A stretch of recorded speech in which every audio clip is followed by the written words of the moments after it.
Hey, Here, we're in. we're live. All right, come on. Hey, good morning, everybody. It is Tuesday, March 12th. I'm your host, TK Douglas. We finally have Macy mic'd up behind the camera. Good morning, world. We sadly are missing Mr. Kilzer this morning. Our hearts go out to him and his family. There's absolutely nothing wrong, but our hearts still go out to him. You know what happened to him? No. He adopted 4 capybaras. No way. Yeah, and so they're like all up in his backyard and everything. They're making a huge mess. His wife is at home. That's not why he's missing today, by the way. That's just a weird little aside. And in-laws are coming over. Giant mess. Wife stressed out. Also, not why he's coming. Not coming today. Internet guy's coming over. The internet That's guy's why coming he's over. not coming today. Okay, yeah. That's an important... None of this is true. I Okay, just like the you're idea of just Andrew really... with 4 capybaras. Oh my gosh. They're adorable little creatures. What a roller coaster that was. Yeah, I know. No, he's today's spring break. This is a weird week Yeah. in the life of a dad. All the kids are at home. There's little trips. There's grandparents involved. This is a spring break kind of week, and the weather has been cooperative. It's been primo. It's been amazing. Primo weather. I have a thing. I have a thing to read here, or really kind of an idea to muddle through here. One of the things that we talk about here at the Fidelis Creative Agency, here, check out that logo right there on that hat, is that the idea is that ideas are cheap. Now, this seems kind of strange for a business that is called a creative agency, but it is a humble and responsible perspective to always understand that the ideas are cheap. They're a dime a dozen. You can get ideas from anywhere. In fact, even great ideas come from really surprising sources. They're just out there. The Greeks called it the muses. There was this this poet who wrote an autobiography, and she would say that she had to run home before the ideas left her mind. And so she would physically be out on the prairie and she would be running to get them down because the ideas will leave you and they will find a home, a good idea being out there. But we have a healthy perspective here that good ideas are not a thing that you can actually price out or monetize or quantify. But really healthy and wonderful and gritty and diligent and responsible execution of good ideas. That's actually quite rare. So the real worth of anything you do isn't just about coming up with a cool idea, but about putting that idea into action, making it happen. Lots of people have ideas, but it's the ones who actually work, who actually grit through, who actually persevere to make those ideas happen. That makes the difference. I think we have a weird timeline on development, or the idea of development, as Americans, as internet consuming Americans. We think, we desire everything to be instant, and everything kind of looks instant all the time to our eyes. You see the finished product on Instagram. You see the shelves full at the grocery store. You don't really think through. It's hard to be connected to where things come from. We are an impatient people. You know that guy, Mr. Beast? He's been working since he was 13. Wow. I would imagine. He's just like blown He's up. like mid-20s now. He's been going at this for like 15 years, I think. Yeah. It's an amazing timeline. But we see the most recent Mr. Beast video. I don't know if you like this guy or not, but you see these big videos and they have millions of followers. And you think it just kind of happened last month. But the truth is it's, an overnight success, 15 years in the making. A new grapevine takes 3 years to establish, and you don't even know if you have grapes that you like after 3 years. I was about to say, did you say grapevine? A grapevine. You definitely said grapevine. Yeah, if you're trying to make a bottle of wine, you can't just go pick it up at the grocery store. You're like, you got to plant the thing. This makes sense. And it takes 3 years for it to produce. I think 2 years for it to take its first crop. And then you have to wait for it to ferment. Yep. Ferment, age, mellow, all that. So, a particular vintage isn't going to be developed overnight. Somehow we expect immediate results from ourselves, from our own selves. We give other people time, but we're just a bit more harsh on ourselves. Given our businesses, our ventures, our new projects, we give those things even less grace. And in a world where there are a million things you could do, it's tough to figure out which ones are worth your time and your effort. But that's where the real value lies, in being able to pick out the right ideas and then put it into work to make them into a reality. That's when an idea goes from being just another thought in your mind to something that can really change things. When you've got the right idea and you're willing to put in that hard work to make it happen, you need to understand the problem you're trying to solve, be ready for the setbacks, and learn from those setbacks, and never give up on the vision. It's through this iterative process that ideas get better, problems get solved, and real innovation happens. You have to give it time. You have to let it develop. So this is an encouragement. Don't just get caught up in the excitement of having a really great idea. Make it count by putting into the work. Make it count by putting in the work that it takes to bring it to life. That's where the real value is. I have a nephew who wants to start a podcast called, Hey, I've got an idea for a podcast. That's the title. That's the title. He wants to interview people who have ideas for podcasts that are never going to see the light of day. That's perfect. Yeah, he's nuts. I like that guy. It'll take off. It should go.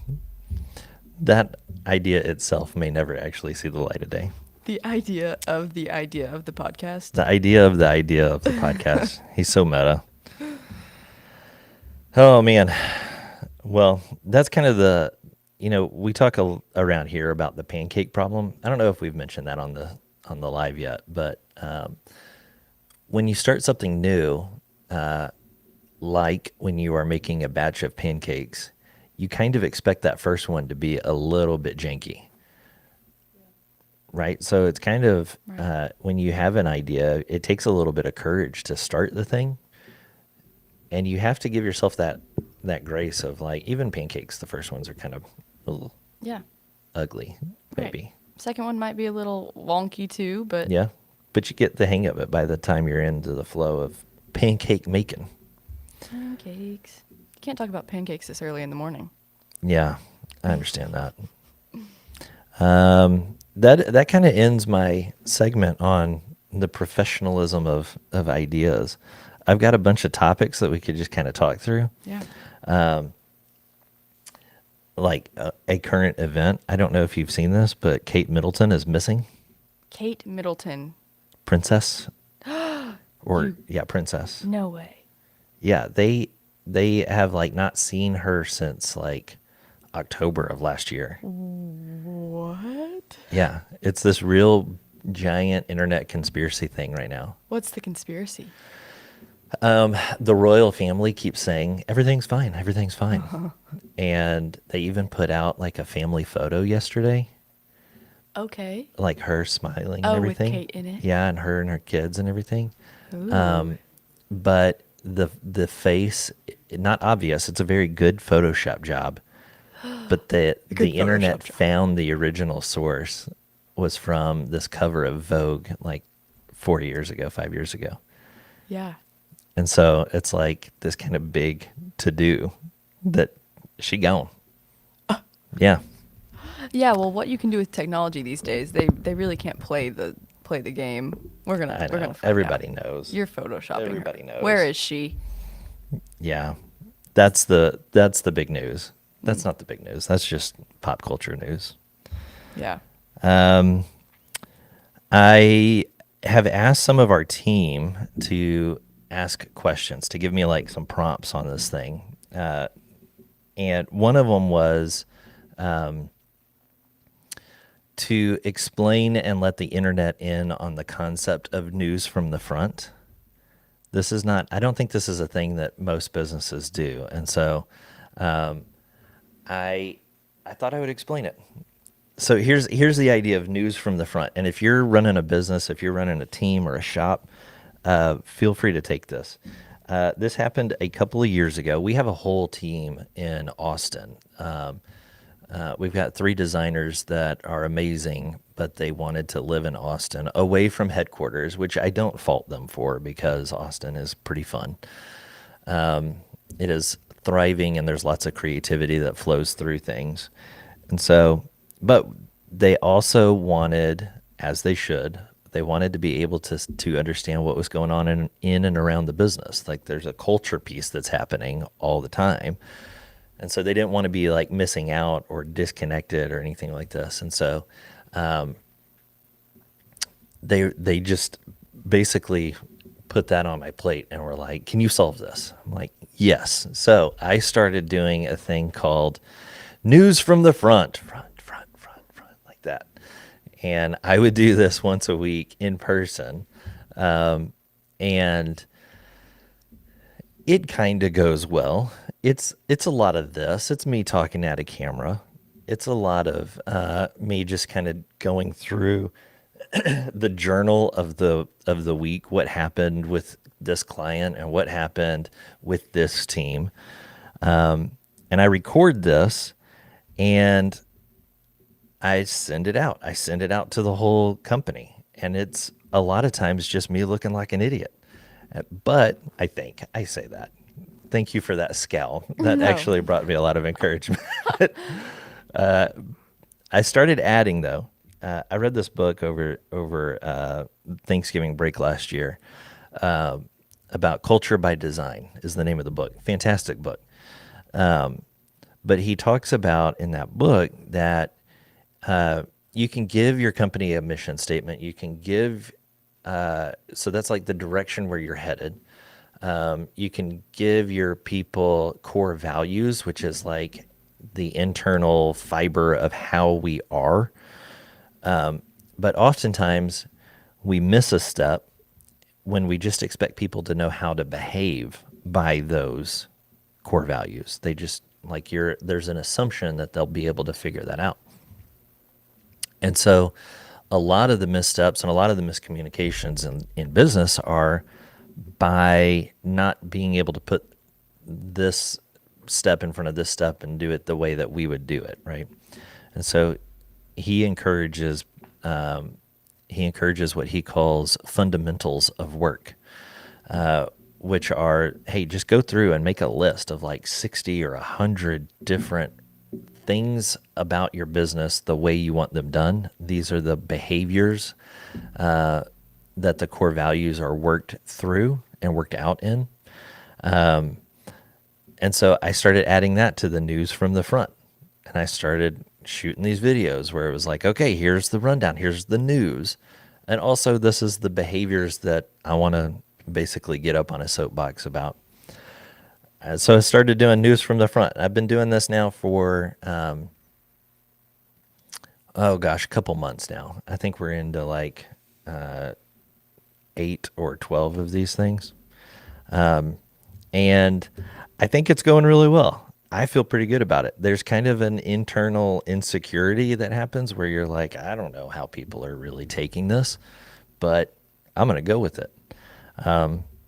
So if you're out there and you're like running a team, I would encourage you to be overly communicative all the time. And this is a really good, nice, concise way to do it, is you just record a video of you saying what behavior you want to talk about that week.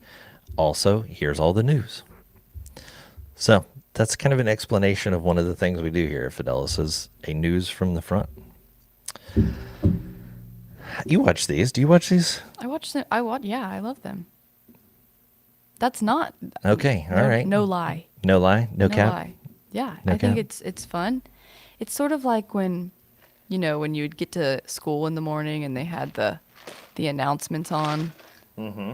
That's what it is, and it's fun, and you get to catch up. And then Yeah, did y'all have that at y'all's school? We had Channel 1. we were a very small school, but we had an AV club towards my senior year. Yeah. So I don't think we ever got video announcements, but we would get them over the speaker. If you tried out for Channel 1 or AV Club and you did not get it, it's okay, because when you're an adult, you can just make it happen for yourself. Yeah, See? yeah. So that's what this is. This is just a working out of a missed opportunity when I was a kid. You didn't make AV club. Look at you now. Look at me now. Take that. What was your school? YouTube Live. Take Oh, that. man. There's one of these. Do you know who Van Neistat is? No. Do you know who Casey Neistat Wait, is? yes, I do. Yes, Casey. Casey Neistat is amazing. Casey started because of Van. Van's his Correct. brother. Yes.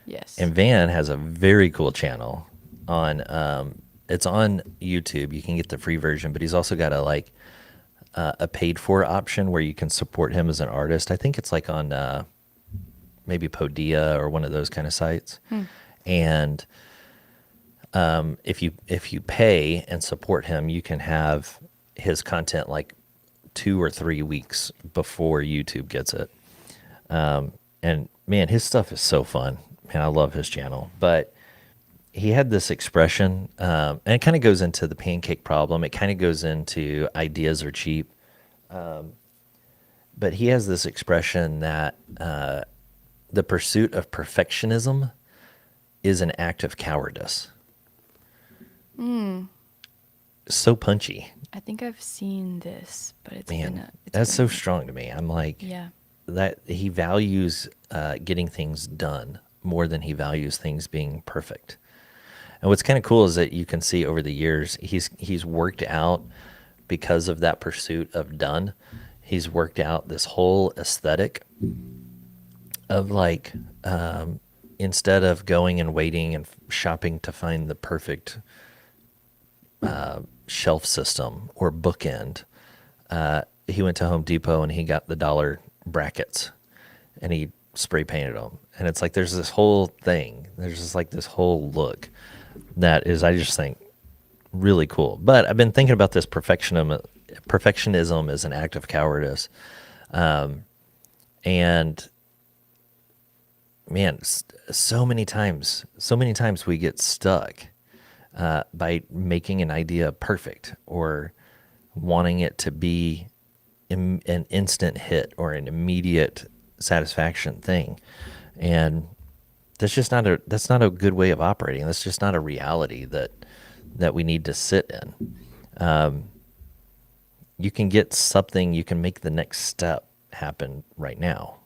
But see, that's kind of a mental shift from like dreamland and fantasy world into behavior and action and volition. So, man, I've just been chewing on that. I think that's pretty fantastic. Another thing that I had our staff, I asked them to pepper me with questions, and I wrote them down. The first one was, how do I feel about hockey fights? I love hockey fights. I think they're great. I don't know if that's controversial or not. I thought that was kind of part of the game. Some spicy Is it? controversy. I don't think so. I think that's why you go to a hockey game. Fight, You want to fight, see a fight. I've never been. So You've never been to a hockey game? no, do they fight often? Is that a thing? Yeah. Well, Yeah. there you go. So I grew up in Corpus Christi, which Okay. is near the surface of the sun in heat. And we had an ice hockey team, Wow. which was a treat because you really what was fun about it is you'd go and hang out in really great air conditioning with your parents. Good And play. they were called the Corpus Christi Stingrays. And there would be about 3 or 4 fights per game. And it was, man, that was magic. Just to see this like all out brawl, these gladiators on slippery surfaces. That was great. So I like that. I like hockey fights. I think they're better sometimes than the actual match. Gladiators on slippery surfaces. Gladiators on slippery surfaces. Somebody said, "Why do you call it live from the bunker?" That's a good question. Years ago, when we started this live stream, we were in an actual bunker underneath a bank. It wasn't a basement; it was a full-on concrete walled down in the bunker. There was no light; it was all interior, so there was no windows. And that's just where we had found ourselves. So when we were like, we're going to you live from the bunker, kind of a cool war metaphor kind of thing. Fast forward years later, and we are still in a no windowed room, and we just thought it was appropriate to keep the name. So here we are. It's not necessarily a bunker now, but it kind of is. I mean, I would want to be here if there was any sort of tornado. Yeah, this is the no window room, It's a little dark. evacuation room. It's a little dark, but we have another podcast called The Deep Dark, which is also speaking to the darkness of this one room. But I don't know. I kind of love it back here. It's very quiet. It's always cold. It's cool. I got up into the rafters one day and it's like full on steel I beams. This old building is very overbuilt. Yeah. There's also a lot of unnamed old fiber boards that we're not going to talk about. Unnamed. We'll So keep the mystery. I don't know what they're made of. Let's leave them up there and never. Let's not never talk look about them up. Yeah. Definitely nothing that needs abatement. Let's see, what else? Somebody asked, why did you transition away from the wedding world? Which, that's a very nice question. That's kind of a softball question a little bit. Weekends, basically, I started having kids, and I had to prioritize, am I a dad or am I a photographer? It was kind of a little bit of an identity question. But there is no question when you finally have a kid, you are a dad. And so it started being, my wife and I started photography. And so in photography, and when we started having kids, those weekends got a little bit more precious. First year wasn't so bad. The kid didn't know what day of the week it was. Second year, not too terrible either. And then we had a second kid, and then we started soccer, and then we started Little League, and then we started, oh my gosh, I really need to be at home, at least on the weekends, and in the evenings would be ideal. So I started prioritizing my family over my work, and that knocked out weddings. So I had to pivot. I had to figure out what other value can I bring to the world. So I started in commercial work, which I figured, well, I have this skill set. I can start servicing people who work the 9 to 5, and that's commercial work. So now I started working with professionals, and I have a philosophy degree, and I started asking, because I'm just constantly asking things. Hey, why do you need this photo? What is it? Why do you need this? And it was like, well, we really need to show the world what it is that we produce. I agree. That is a good pursuit. I'm happy to help with that. How are you doing that? Well, we don't really know yet. Or we're thinking about making a website. Or, oh, okay, can I help with that too? And so that started to transition me away from just being a photographer. Then it was into a website. And then it was into, well, how are you getting this website promoted out there? How are you getting traffic to it? So then we got into digital marketing. And then we started running into people who didn't even have visual identities. They didn't even have an idea of what their business was. And that transitioned into, well, what is your strategy for this business? Why are you even in business? What do you care about? Because we can make a logo, but it can look a million different ways. What does it need to look like? And then you start unpacking people's own passion and heart for their business, and you start getting down into that fiber of what it is that they do and why they do it and what they hope it will be in 10 years, just so that you can translate all of that hope and dream into a graphic design. And over the years, you start amassing all these experiences and all of these different businesses, and you start hearing the ways that people think and communicate. And now you're into advising. Now you're into strategy. Well, how is it that we can promote this business in such a way that they really get the most bang for their buck, right? How is it that we bring the most leads? How is it that we get them the biggest amount of presence or market share? And then you can't do it all yourself. And that was a bigger aha moment. I can't do this all myself. That was a hard moment. So then you start hiring people. You start hiring professionals who are really good at what they do. And now you're not leading a project, you're leading a team, you're leading people. So now you got to work on that. Now you're developing culture. Anyways, all of this, you allow a thing to develop, and it'll just go with you. It'll move. But you have to be patient with it. So that's how I came from the wedding photography world. Seems like a lifetime ago. I think we have time for one more of these questions here. Let's see. There's a philosophical one. Does media shape the world's public view, the public's worldview? There you go. Or is the media shaped by the public's worldview? I actually took a course at A&M on the philosophy of media. And there's this fantastic website called allsides.com where you can look at one current event story and see it from 3 or 4 different newspapers or media sources or media outlets.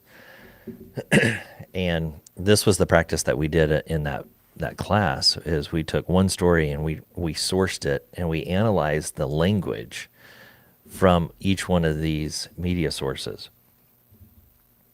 That is a low bar, easy, 19-year-olds should be doing this kind of work, to even just do that little bit of, the media's language will craft how you think. It will influence you, and it's very difficult to resist. It gets trickier. It gets really tricky, and you start getting, it's a rabbit hole to go down, is who owns those media sources and who has an interest, a commercial interest in controlling those narratives. That's not even that difficult to quickly ask.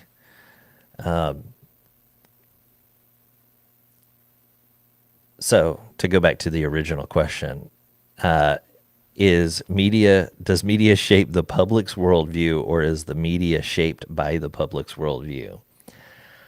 I wish that I could say that media was shaped by the public's worldview.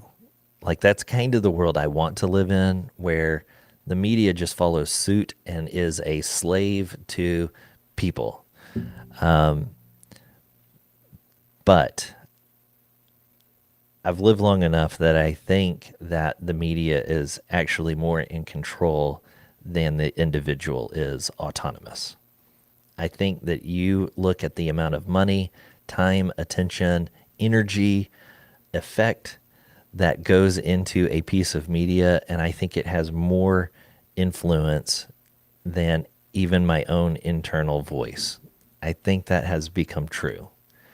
And that kind of saddens me because I think people start to lose autonomy. They lose their own sense of self, and I don't love that. And on the outside, it's kind of amazing just to watch it happen, where you're like, man, this whole thing is bonkers. It just has a whole machine behind it. There was a great movie in the 90s called Josie and the Pussycat Dolls. It's a terrible movie, but this is the premise of that whole movie. Yeah. They have Or like some, the Truman Show. yeah, it's like the Truman almost. Show. Yeah. It's like media has too much importance to let powerful people ignore it. So, yeah. Oh, this is one last thought is, have you been insulting AI? Oh, definitely. Good. Good. I would tell you who taught me to do it, but I'm not going to point fingers. I insulted an AI, which this has become my new favorite pastime, is coming up with clever indicatives against AI and insulting it in front of people, because you can't insult AI. That's a non sequitur idea. You can't do it because to be insulted, you have to have a sense of selfhood. You have to be a person. Dang, good point. So you can't actually do it. So you can say lots of angry, bad words about and around AI, Yeah. but it still won't be insulted. So you're Because telling me when I say you're doing a terrible job, work harder, it's not, Yeah. it doesn't care? right, right. It doesn't care. Dang it. But your desk mate definitely does. And it is kind of fun to watch people get real uncomfortable with the AI. But keep them in their place. Don't let that AI just have your allegiance without you letting it know who's boss. Right. So to all you out there, go insult some AI today and feel good about it. That is a good place to place your insults. All right, that puts us at a half hour. Macy, you did an amazing job. Oh, thank you for having me today. Oh, this was exciting. Thank you It's for fun being little- mic'd up. This was Yeah, good. it was Andrew, fun. we miss you. We'll see you back here next week. Thanks, right. everybody.